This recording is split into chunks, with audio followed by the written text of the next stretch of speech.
in 2 Kings 18 this morning. Now you would think if we try our best to live godly, obedient lives, that things should go well for us. Now on one side that's true because God doesn't need to discipline us. But life isn't so simple. Sometimes God makes his most loyal people face the biggest threats. And we're in the book of 2 Kings, and we've reached King Hezekiah. One of the high points, one of the best kings in the whole book, and yet he took the throne at the worst time. Because the Assyrian Empire had become the dominant superpower in the region. And Judah had never faced anything like it before. The Assyrians made the Syrians, they're not to be confused with the Syrians, right, or the Arameans. And the Philistines and the Moabites and everybody else looked like boys, right? These were men.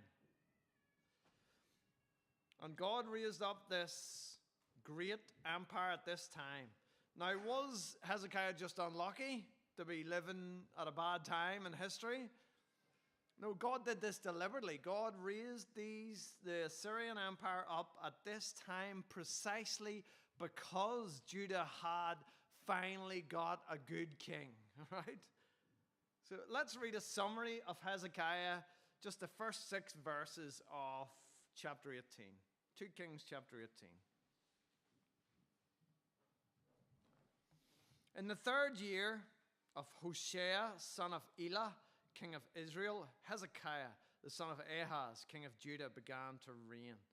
He was 25 years old when he began to reign, and he reigned 29 years in Jerusalem. His mother's name was Abi, the daughter of Zechariah, and he did what was right in the eyes of the Lord, according to all that David his father had done.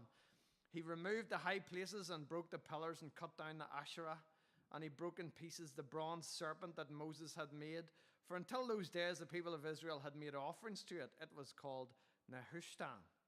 He trusted in the Lord, the God of Israel, so that there was none like him among all the kings of Judah after him, nor among those who were before him. For he held fast to the Lord. He did not depart from following him, but kept the commandments that the Lord commanded Moses.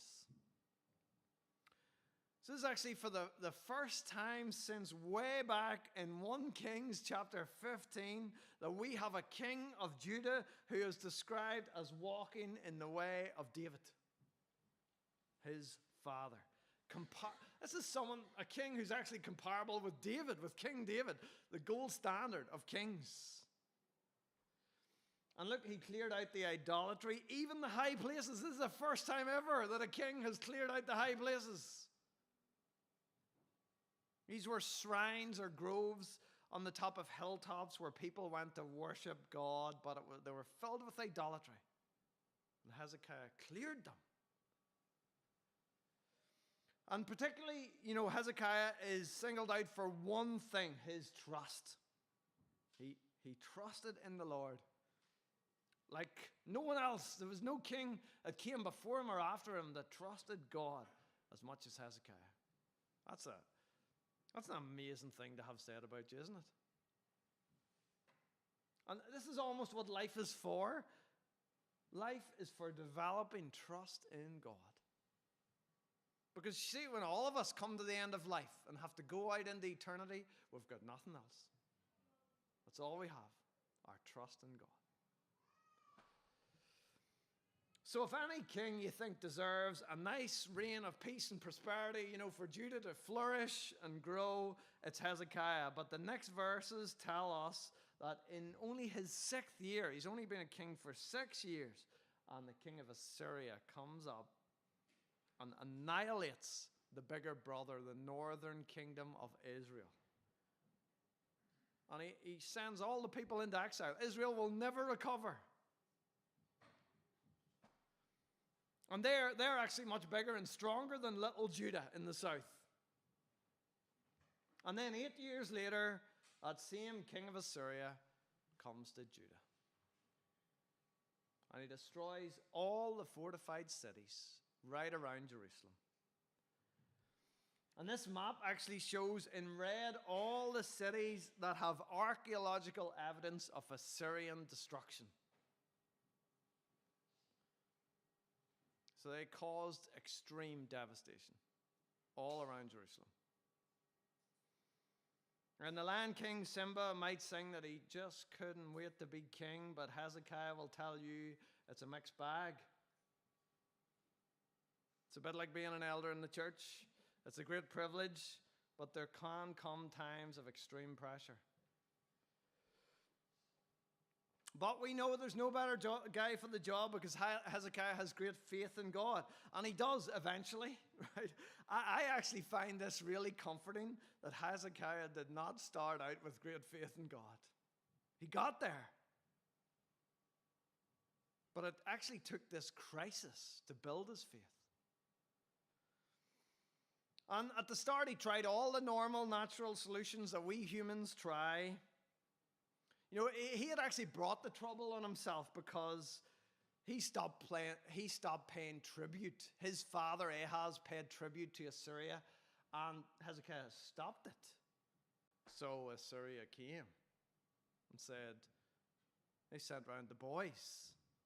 We've noticed you've stopped paying. And Hezekiah apologized initially and said, look, I'm sorry. And he agreed to give him all the silver from the house of the Lord.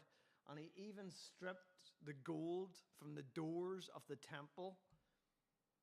So it's not exactly great faith yet, was it? The book of Kings does not look well on decimating the temple. And this actually gives me great hope that faith can be developed in us, often through the pressures of life and even through our mistakes. Because this didn't actually go so well because Sennacherib, the king of Assyria, was a scoundrel. And he took the treasure, thank you very much, Hezekiah, and he went on to demand their surrender anyway. And he sent his armies to Jerusalem. And Sennacherib had likely decided that he didn't like Hezekiah very much. And he wanted to replace him with his own king, his own puppet. As Dale Ralph Davies puts it nicely, he took the money, but in his heart of hearts, Sennacherib really preferred to see Hezekiah's corpse impaled on a stake outside the walls of Jerusalem. Just like he did to every other king that dared defy him. But he doesn't say that out loud. He sends his army officers and the Rabshakeh, his expert in negotiations, to ramp up the pressure and to try to force Hezekiah into giving up. So let's now read from verse 19.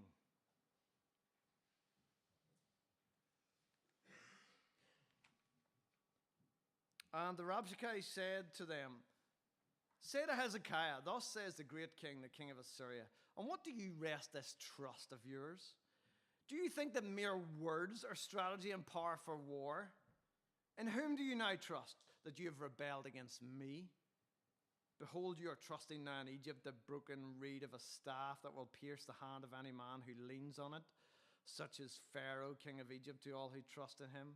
But if you say to me, we trust in the Lord our God, is it not he whose high places and altars Hezekiah has removed, saying to Judah and to Jerusalem, you shall worship before this altar in Jerusalem? Come now, make a wager with my master, the king of Assyria.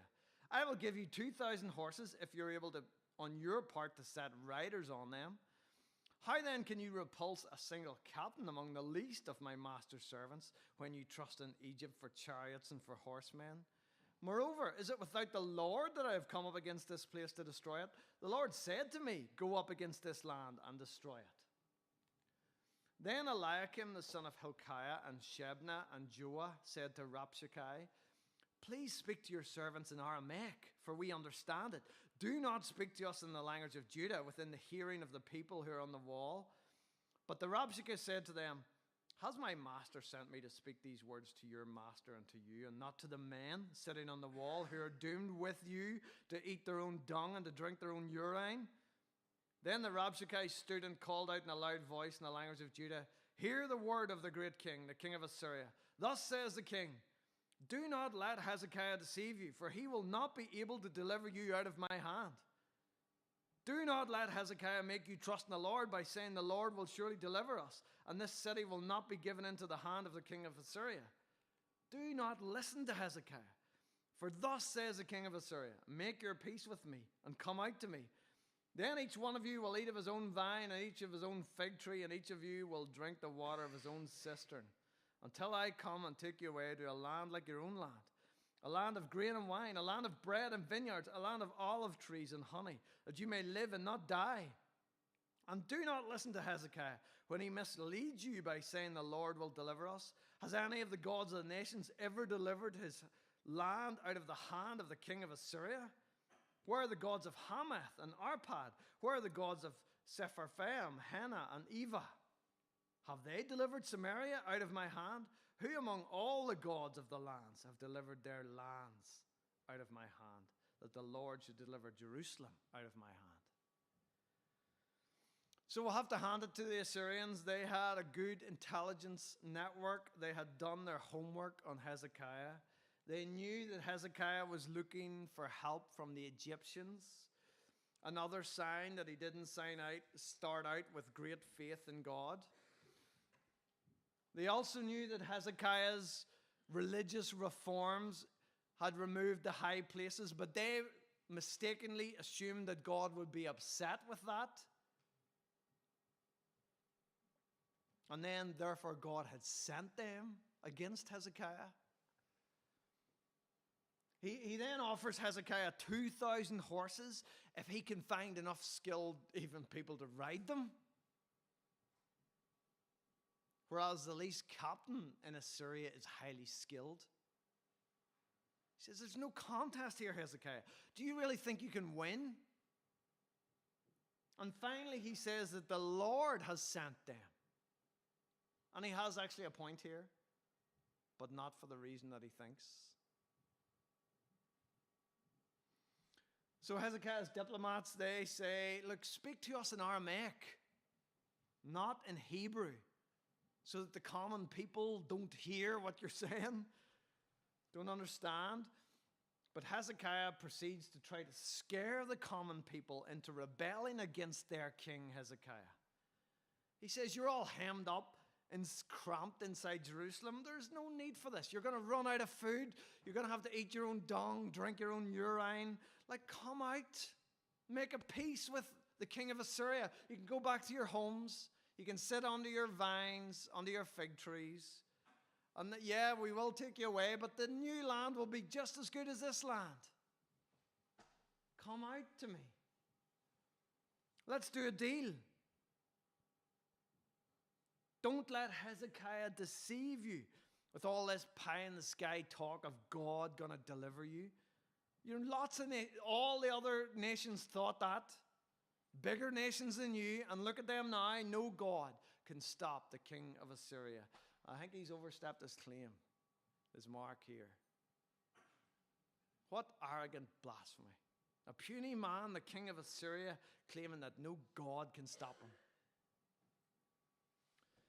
And the people were commanded by Hezekiah to say nothing, don't answer him. And they obeyed their king. And they returned to Hezekiah with their clothes torn. Like, what would you do now if you're Hezekiah? That is some pressure. He is responsible before God for this nation. He has tried everything. He's tried apologizing. He's tried paying up. He's tried the Egyptians. And he's left with nothing. And sometimes God does that. You know, we humans, we look to God as the last resort, so he lets every other resort fail. So with nothing else. And what does Hezekiah do now? Well, he turns to the Lord. Let's read verse 1 of chapter 19. It says, as soon as Hezekiah heard these threats, he tore his clothes, went into the house of the Lord, and sent to the prophet Isaiah to ask him to pray for them urgently. So God is training Hezekiah to trust in him. He is going to help Hezekiah stand, to show the world that there is a God that Sennacherib can't conquer. And he first uses Isaiah to encourage him. I love basically Hezekiah says to Isaiah, pray, lift up your prayer for the remnant that is left. And I love Isaiah. He's so calm, he's so assured, he's so full of faith. He just says, thus says the Lord. Don't worry about that big talker. I've heard his words, and I'll make him go away and never bother you again. And it sounds great, but it's still hard to believe. So when Rabshakeh then comes back to his master Sennacherib at Lachish, he's not there. Sennacherib had to go north from Lachish to another place called Libnah to fight against the king of Cush, who had come to fight him. And it almost seems like an immediate answer to Isaiah's prophecy. Look, he'll go away. He'll leave. But Sennacherib sends Hezekiah another message to say, don't let God deceive you. Isn't that an amazing thing to say to Hezekiah? Don't let your God deceive you, in whom you trust. I'll be back, and you'll be given into my hand, just like every other nation and their gods. So Hezekiah has these two messages, doesn't he? In chapter 19, he's got one from Isaiah saying, don't worry about him. And he's got one from Sennacherib saying, do not let God deceive you. I'll be back, and you'll be doomed. Which one do you take? And the high point in this story comes whenever Hezekiah takes this threatening letter from Sennacherib, and he goes into the house of the Lord and he spreads it before the Lord. He says, Lord, look at this letter. And this time he doesn't ask Isaiah to pray, he prays himself. This is the moment that God has been getting Hezekiah to reach. This is the moment God has been working towards. And it says here in verse 15, and Hezekiah prayed before the Lord and said, O Lord, the God of Israel, enthroned above the cherubim, you are the God, you alone, of all the kingdoms of the earth. You have made heaven and earth. Incline your ear, O Lord, and hear. Open your eyes, O Lord, and see. And hear the words of Sennacherib, which he has sent to mock the living God. Truly, O Lord, the kings of Assyria have laid waste the nations and their lands, and have cast their gods into the fire, for they were not gods, but the work of men's hands, wood and stone. Therefore they were destroyed. So now, O Lord our God, save us, please, from his hand, that all the kingdoms of the earth may know that you, O Lord, are God alone. I think this is great. This is what trust looks like. Coming to God in prayer with the facts. He has no solution. He's just arguing the case that God has to act for his own name's sake. God is being mocked by this arrogant human who claims to be able to defeat any God. And if God allows Jerusalem to fall, he will look like every other false god of all the other nations. It's a great prayer. It's focused on God and his glory. And Hezekiah has hit on the reason why God has allowed this to happen in the first place. God is going to use this to show all the nations that their gods are nonsense and he is the one true God. And he's going to do that by taking the smallest nation, tiny Judah, and he's going to make them stand against the might of Assyria. This is David and Goliath all over again. And big Goliath, Assyria, hasn't a chance because he's taken on God. And finally, Judah has a new David who has enough faith in God to take him on. So Isaiah again is brilliant. This time, he doesn't summon for Isaiah. Isaiah just sends a message straight from heaven to say, God has heard your prayer. And then Isaiah writes a poetic poem, a prophetic poem about the king of Assyria to predict what God is about to do. He says, this is from verse 21, just the middle of verse 21. She, Jerusalem, despises you. She will not give in. She will stay pure and true to her God. And she will mock you as you scurry back home, mighty Assyria, with your tail between your legs. Do you know why? Because you have lifted your voice against God with your great boastings about your exploits and your conquests, as if you're unstoppable. Your pride has lifted you up because of what you've achieved. Do you not realize that God has predetermined all of this? God has allowed you to conquer these nations for his own purposes.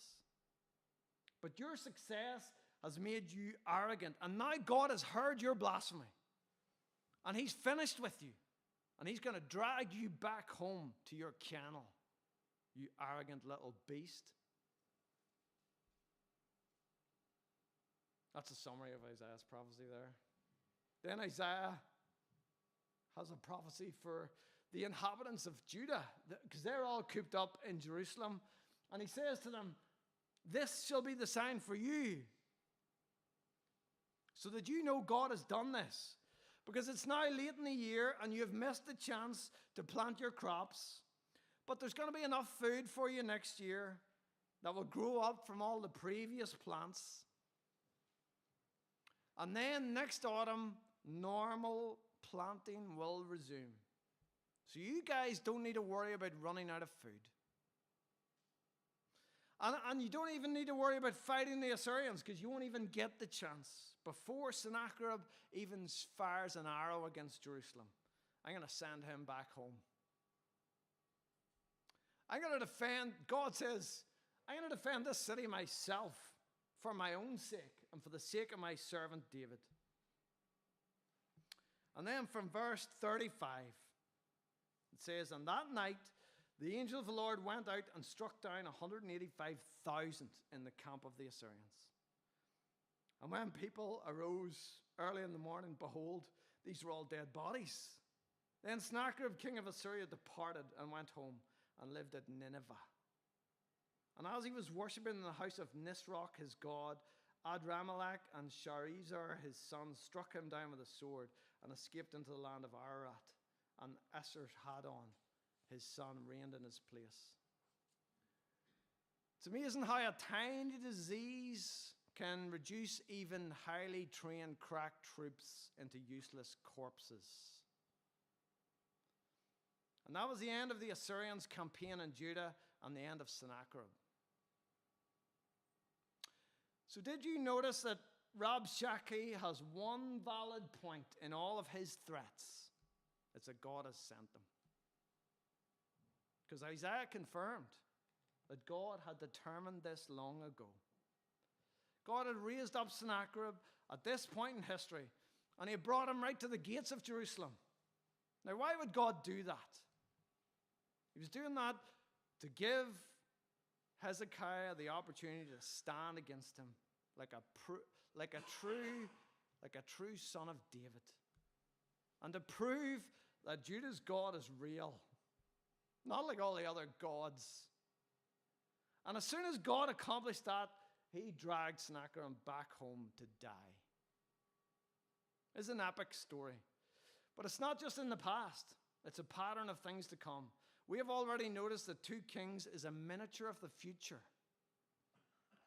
Because one day an even more blasphemous and arrogant man, the Antichrist, or as Revelation calls him, the beast, is going to once again come against Jerusalem with his armies.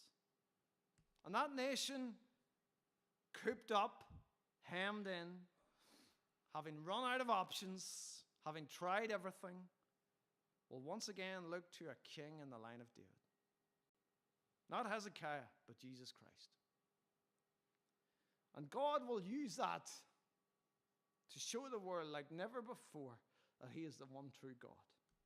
And when he's done, he'll take the beast and throw him into his great cosmic bin, the lake of fire. Now, we don't know when this is going to happen, but Paul teaches the church in Thessalonica that although the man of lawlessness, he calls him, who opposes every God, hasn't come yet, he says these things are already at work. The mystery of lawlessness is already happening. And the church in Thessalonica was facing threats and pressures just like Hezekiah, to disown their Lord, as many of God's people have through the centuries, and they will continue to right until the final battle at the end of this age. And our responsibility, therefore, is to encourage each new generation to stay true to God, as Isaiah does here for Hezekiah. Because there's always going to be pressure on the church to be disloyal to Christ. God allows it. God even arranges it in order to help us grow in our trust. And the next generation may well face more threats than us, not because they are worse, not because they're unlucky, but because God is going to strengthen them to stand. So how can we prepare ourselves to stand? Well, number one is we look to the prophets like Isaiah. That was a great response, wasn't it? Hezekiah sent to Isaiah.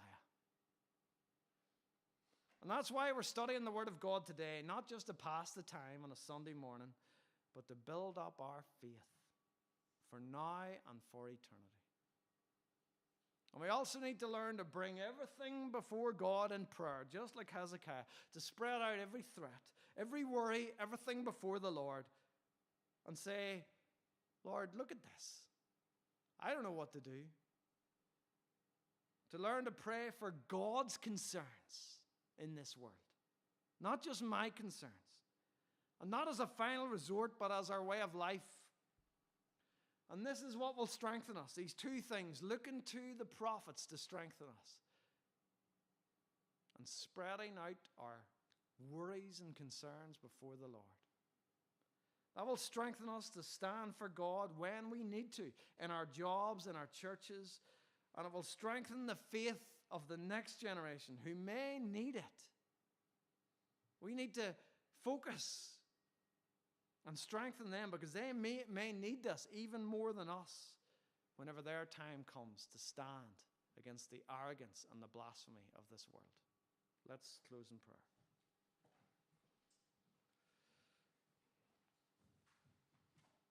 Father, we do thank you for this epic story that you've left for us in your word.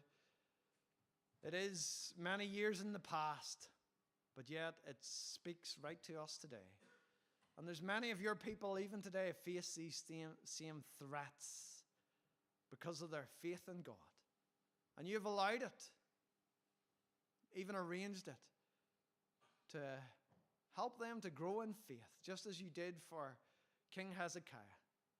It just amazes us to see him stand, this tiny nation, against the might of Assyria. And Lord, you vindicated his faith and sent them packing. Lord, and you will do the same for all of your people. Maybe not in life now, but certainly in the overall plan of eternity. You will vindicate everyone who has put their faith in you and stood strong for you and stood true to you despite all the pressure. Lord, help us to do that in our generation, and help us to prepare the next generation to do the same. By learning to look to the prophets, to look to these stories, even to look to Isaiah, Lord, with his faith in God, that it might strengthen the same in us. And learn to take our worries and concerns and spread them out before the Lord. Lord, come before you with even smaller pressures, so that whenever the bigger pressures come, it's our instinctive response. It's what we do. We just come before the Lord. Lord, help us to do so all day and every day, and prepare the next generation to do the same, as we offer our thanks for this